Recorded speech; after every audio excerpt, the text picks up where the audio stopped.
আল্লাহ সুবহানাহু ওয়া তাআলা পবিত্র আল কোরআনের ভিতরে বলছেন, কুল হুয়াল্লাহু আহাদ, নবী আপনি বলুন আল্লাহ এক নয়, একক। আল্লাহ একক। ওয়াহিদ আর আহাদের ডিফারেন্স আছে।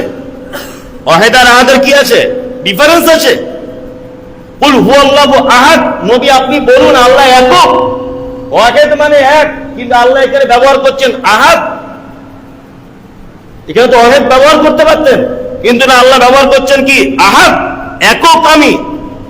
এক কখনো কখনো পরিবর্তন হয়ে যায়। ধরে নেন এটা একটা বোর্ড, আমি এখানে এক লিখলাম, ডান দিকে একটা শূন্য দিয়ে দিলাম, বলুন তো কি হলো? 10। তো যখন 10 উচ্চারণ করছি তখন আর এক থাকছে?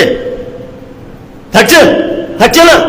তার মানে এক কখনো কখনো পরিবর্তন হয়, আবার এক কখনো কখনো অপরের উপরে নির্ভরশীল হয়। এক জীবনে শূন্য ছাড়া 10 আর হবে না। হবে? হবে না। তাহলে 10 উচ্চারণ করলে এক আর টিকতে পারছে না। আল্লাহ সুবহানাহু ওয়া তাআলা এই ওয়াহিদ শব্দ ব্যবহার করছেন। ওয়াহিদ মানে এক।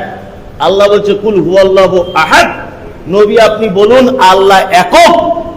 একক যে সে কখনো পরিবর্তন হয় না, তার আগে পিছনে কিছু থাকে না, সামনে কিছু থাকে না, সে একাই ক্ষমতাশীল, একক। কি বলছি বুঝতে পারছেন? ওই জন্য যখন আপনাকে কেউ জিজ্ঞাসা করবে বলো আল্লাহ কজন, আপনি কি বলবেন? একক। আল্লাহ একক, এক নয়, একক, এটা বলবেন। একক মানে পশ্চিমকালে কোনদিন আর দ্বিতীয় পক্ষ হওয়ার সম্ভাবনা নেই। কিন্তু এক যদি ডাইরেক্ট বলে দেন তাহলে কিন্তু আবার দ্বিতীয় পক্ষ সম্ভাবনা থাকে। বোঝাতে পেরেছি আপনাকে? খুব আল্লাহ সম্পর্কে ভালো ধারণা রাখবেন।